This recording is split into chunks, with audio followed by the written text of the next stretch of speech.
Bon, salut à tous. Aujourd'hui, réflexion d'un étrier de frein avant de Golf 1. Donc, j'ai remplacé tous les joints. Donc là, j'en ai déjà démonté en voie. Remplacé par un kit de joints de réparation. Et je vais en profiter pour les peindre. Donc, bien sûr, j'ai pas pris en rouge. Hein, c'est une restauration, donc on fait pas le kéké. J'ai pris un gris métallique, gris foncé métallique. Un truc qui passe discret. Donc voilà. Donc déjà, premièrement, c'est démonter l'étrier de la voiture. Donc on débranche le flexible, on enlève les deux vis qui sont ici, on retire l'étrier. Après, si on peut, on le démonte entièrement comme je fais. Après, ça dépend des modèles. Là, je pars pour Golf 1 du coup. Donc bon, là, j'ai déjà fait sur l'autre, on voit ce que ça donne. Hop. Donc lui, on peut l'enlever de ces coulisseaux qui sont ici, qui rentrent ici. Donc voilà, on le démonte. Et on enlève tout le bloc piston. Ça, on peut mettre de côté. On verra tout à l'heure, il faudra les nettoyer pour la peinture. Donc là, quand on est sur le bloc piston, on voit qu'il y a une bague juste ici pour le cache-poussière. Donc on l'a fait sauter. Donc là, c'est ce que j'avais déjà fait. Hop. Donc là, c'est celle-là, la bague. Elle est fendue. Ici, on voit. Ce qui permet de serrer en fait. Ah oui, j'ai pas dit, j'avais déjà enlevé les plaquettes de frein qui tenaient cette épingle. Bon, bref. Hop, là on peut retirer le cache-poussière. Et là, ce qu'on va faire, c'est on va prendre l'entrée du liquide de frein ici. Et on va mettre un coup de soufflette dedans, donc avec le compresseur à air comprimé. Et ça va pousser à l'intérieur du piston et ça va le faire sortir complètement. Donc là, je vais faire ça hors caméra parce que bon, à une main, c'est impossible. Donc je vais mettre le coup de soufflette. Et faut faire attention que le piston ne parte pas très loin parce que la pression va monter dans la chambre ici. Donc quand ça va lâcher, il peut partir loin et puis l'endommager s'il tombe par terre, etc. Donc faites attention, mettez-vous soit contre quelque chose ou voilà quoi, vous voyez bien. Donc voilà, j'ai sorti le piston. Donc là j'ai rien nettoyé pour l'instant, on voit qu'à l'intérieur il y avait plein de liquide de frein, donc faites attention de ne pas vous en mettre partout. C'est extrêmement corrosif. Et on voit qu'il y a pas mal de dépôts sur le piston là. Là on voit qu'il y a... Enfin, vous voyez large. Hein. Comme la boue quoi, enfin des résidus. Pareil dans l'étrier, on voit au fond là. Donc bien sûr on va nettoyer tout ça propre. C'est pour ça que c'est important de refaire ces étriers quand on peut comme ça. Donc, je vous donnerai pas un kilométrage pour les refaire les temps de kilomètres, mais voilà, personnellement, moi, lors de ma restauration en cours, j'en profite pour remettre tout à neuf, hein, quitte à tout démonter. Autant aller jusqu'au bout des choses. Donc voilà. Allez, je nettoie tout ça. Bien sûr, nettoyer en frein. Pour une fois qu'on peut s'en servir sur les freins, on le fait. On nettoie tout ça, on nettoie en frein, chiffon. Et après, on se reprend pour la partie peinture. Donc voilà, j'ai nettoyé au mieux au plus gros. Donc le joint à l'intérieur, on l'enlève aussi, je ne l'ai pas dit avant ça. Donc avec un petit tournevis, on le passe, on l'enlève. Ça nous permettra de nettoyer dans la gorge, parce que même dans la gorge, on voit que c'est sale. Donc hop, ça je vais le faire après. Donc bien sûr, un joint comme ça qui est démonté, c'est mort, hein, c'est poubelle. Donc là, ce que je vais faire, c'est que je vais brosser comme le dessous de ma voiture. Avec ce genre de brosse, donc soit des plus fines, ou soit avec des plus... avec des gravats, des fils plus gros. Donc je vais voir. Pour essayer d'enlever le plus tout ce qui est saleté comme ça, on sait bien que les saletés de frein ça se colle et puis il faut que c'est collé après c'est compliqué à enlever.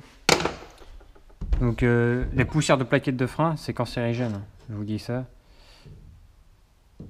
Donc faites attention. Mettez un masque etc. Donc je vais tout brosser je pense hors caméra, c'est toujours pareil, c'est pas très intéressant. Et je vous reprends après. Quand j'aurai caché l'ensemble des parties à cacher avant la peinture. Allez. Donc voilà, les pièces sont complètement décapées, au maximum que je peux, hein, dans les coins. J'ai enlevé le plus gros qui se détachait. Donc voilà, quand c'est brossé, hein, ça fait comme un effet un peu sablage. Donc là, j'en ai peinte, j'ai peint un étrier, quoi. Voilà comment ça fait. On voit que ça fait une peinture assez épaisse. Oh, c'est mal, hein, ça fait comme une peinture un peu époxy. Donc voilà. Allez, c'est parti, je finis l'étrier, puis on verra après pour le remontage. Donc voilà, j'ai fini de peindre l'étrier.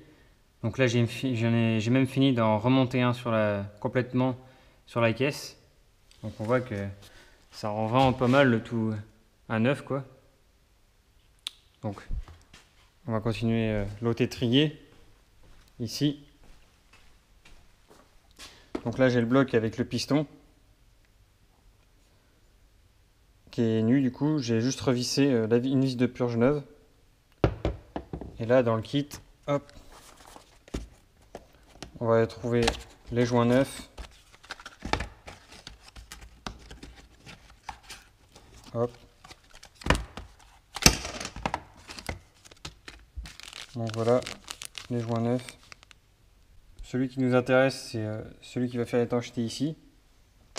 Donc au préalable, à l'intérieur, j'ai passé un petit coup de... Ça, c'est une brosse qui fait un peu policheuse aussi. Donc le mieux, c'est une brosse métallique un peu plus dure que ça. Dans la gorge ici, pour bien enlever toute la roue et tout. Et là, par contre, ça, c'est bien pour l'intérieur du cylindre. De passer un petit coup de... C'est comme un abrasif, quoi, je sais pas, ça doit faire. Comme si on passait un coup de 600 ou 1000, un truc comme ça. Donc voilà. Donc à l'intérieur, c'est propre, dégraissé. Donc moi, au préalable, je prends un peu de liquide de refroidi que j'ai mis là dans un bouchon. Et j'en passe partout à l'intérieur et sur le joint. Pour pouvoir tout monter. Déjà un peu graissé, si on peut dire. Donc voilà, j'ai lubrifié l'ensemble. Donc maintenant, on pose le joint. Voilà, on le referme vers l'intérieur un peu. Donc là, c'est pareil, à une main, c'est pas possible. Et vu que j'ai pas de trait payé encore, je vais pas réussir. Donc je vais éteindre la caméra, ce sera plus simple.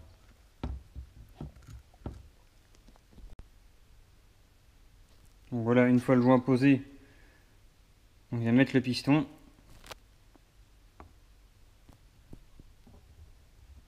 Et on appuie dessus pour le faire rentrer à la main, comme ça.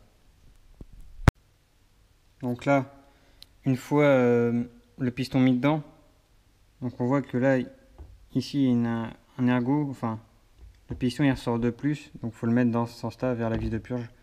Normalement, si je ne me trompe pas, parce qu'après, il faudra avec une petite cale de 20 degrés mettre le piston au bon endroit. Donc là, ça permet de le positionner déjà à peu près en place. Donc après, le cache-poussière, on rentre la lèvre intérieure ici dans la gorge du piston et la lèvre extérieure ici dans la gorge ici du bloc du piston. Voilà. Et après, par-dessus, je viendrai mettre cette bague là qui vient resserrer l'ensemble. Donc voilà, j'ai mis le soufflet. Donc l'astuce pour la mettre à l'intérieur, c'est pas de rentrer le piston à fond. Et comme ça, on a la gorge assez libre. On peut mettre l'intérieur. Après, on vient tirer justement juste sur le soufflet comme ça à l'extérieur. Et on vient le positionner dans sa gorge. Puis par-dessus, on met juste la bague en métal qui sert de serre-clip. Donc voilà, maintenant le piston, on peut le compresser à fond. Donc là, je sais pas si je vais y arriver là, mais... Hop, en appuyant dessus, comme ça se fait très bien. Voilà. Après, on prend l'autre partie de l'étrier. Ici, on a tout notre bloc piston. Donc la vis de purge, elle ressort vers l'extérieur de l'étrier pour le monter. Donc là, on voit qu'on a deux entailles sur le côté et une derrière, que j'ai bien pris le soin de ne pas peindre pour avoir un plan de joint parfait. Et ici, on en a une là bon là avec un peu de peinture que je vais enlever je pense, et là derrière pareil, la peinture, donc on peut la gratter pour l'enlever. Voilà. Après ce que je fais, c'est que je mets un peu de graisse cuivrée, comme ça, sur les portes, ici, et en fait le bloc piston vient se mettre ici, sur la partie ici, bon, bah, qui est peinte, ici où j'ai mis de la graisse. Donc là, je vais enlever tout ça. Et après, on rentre le bloc ici. Et je vais le serrer avec un serre-joint. Donc après, je vous ferai voir sur la vidéo comment mon montage pour serrer. Donc, allez. Donc voilà, j'ai placé de la graisse partout. J'ai monté le montage avec le serre-joint. Donc sur l'autre étrier, j'avais fait avec le piston démonté. Donc on peut mettre le piston une fois l'ensemble repressé comme ça. Donc ça évite de serrer directement sur le piston là, mais bon, là ça marche. Donc là après, hop, on voit.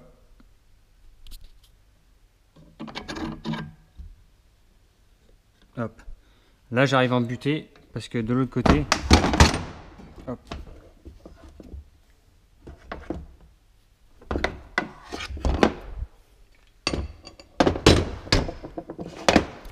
Ici, on a toute cette partie là qui dépasse. Donc là il faut vraiment serrer que sur la partie qui rentre à l'intérieur. Donc soit sans cale, mais bon là vous pouvez niquer votre peinture. Si vous n'avez pas de peinture, allez-y comme ça. Ou sinon il faut déplacer un peu la cale, enfin bon, vous voyez le truc. Pour que ça laisse de la place en dessous. Et que ça sert que ici. Allez, je finis de le presser et on voit pour le support. Donc voilà, il est rentré à fond, on voit ici en butée. Donc là on met de la graisse cuivrée. Très important de bien nettoyer les portées ici.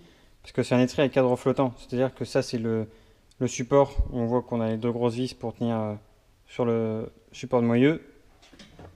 Et là, ça c'est tout le cadre qui va être flottant, quoi. Quand on va freiner, ça va, les deux plaquettes vont bouger. Enfin bon, c'est un peu compliqué, je vous ferai voir une fois monté. Donc bon, bref, on met de la graisse là, de la graisse là. Et après, on peut monter les deux parties ensemble, comme ça. Voilà, une fois les deux parties montées, on a une épingle, voilà, qui a cette forme-là, qui se met dans les deux trous ici. Donc on a un là, et le même de l'autre côté. Voilà, on le rentre pour que cette partie-là force contre le bloc piston, ce qui permet de tenir l'ensemble. Donc là, toujours pareil, une main, je ne vais pas réussir. Parce qu'il faut s'aider d'un petit maillet en tapant ici, légèrement, et ça rentre. Juste en force, nickel. Là, on a tous les triers remontés. Donc on est prêt à le poser sur la voiture. Donc juste avant ça, on dégraisse bien le disque avec du nettoyant frein, tout autour des deux côtés. On peut mettre un peu de graisse cuivrée sur les parties, donc voilà, toutes ces parties-là qui ne sont pas peintes, pour pas que ça rouille, pour être plus simple à démonter. Et lors du montage, quand on va le mettre, ça se peut qu'il va falloir jouer ici en pressant un peu. Parce que tant que les plaquettes ne sont pas mises avec les coulisses, les coulisseaux, etc., et ben l'étrier se met mal.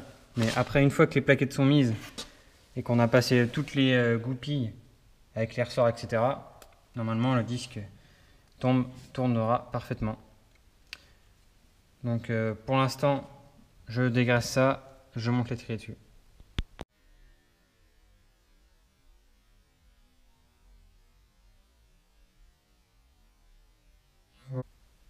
Donc voilà pour la dernière étape.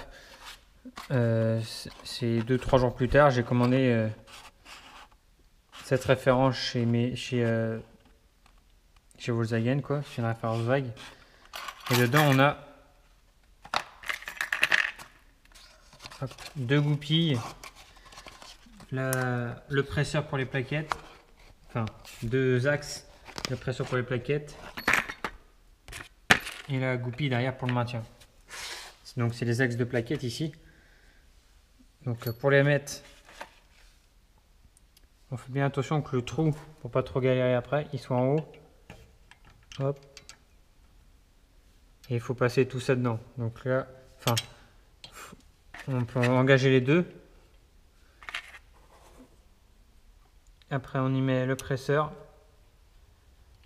Ici, donc on fait passer un axe en premier.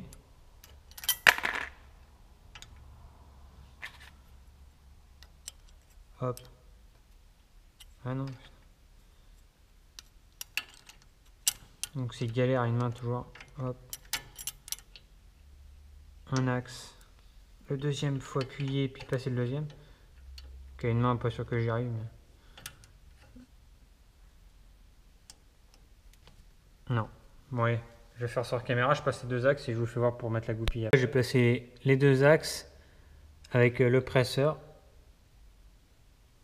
Et derrière la goupille, pour la mettre, il faut mettre un côté. Enfin, mettre le pin dans l'axe. Faire passer de l'autre côté l'épingle. Puis pareil ici.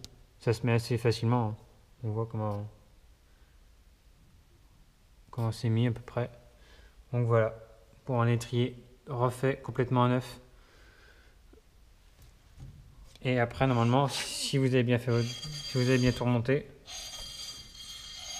voilà, tout le moyen tourne parfaitement. Il se peut que ça tourne pas parfaitement tant que vous n'ayez pas mis les axes. Moi, c'était comme ça. Tant que j'avais pas mis les axes, tous les triers étaient un peu de travers. Du coup, ça tournait pas. Mais une fois tout bien monté comme ça, tout bien serré, c'est bon. Je sais pas si je vous l'avais dit, mais serrage à 60 newtons l'étrier. Et voilà. Bon.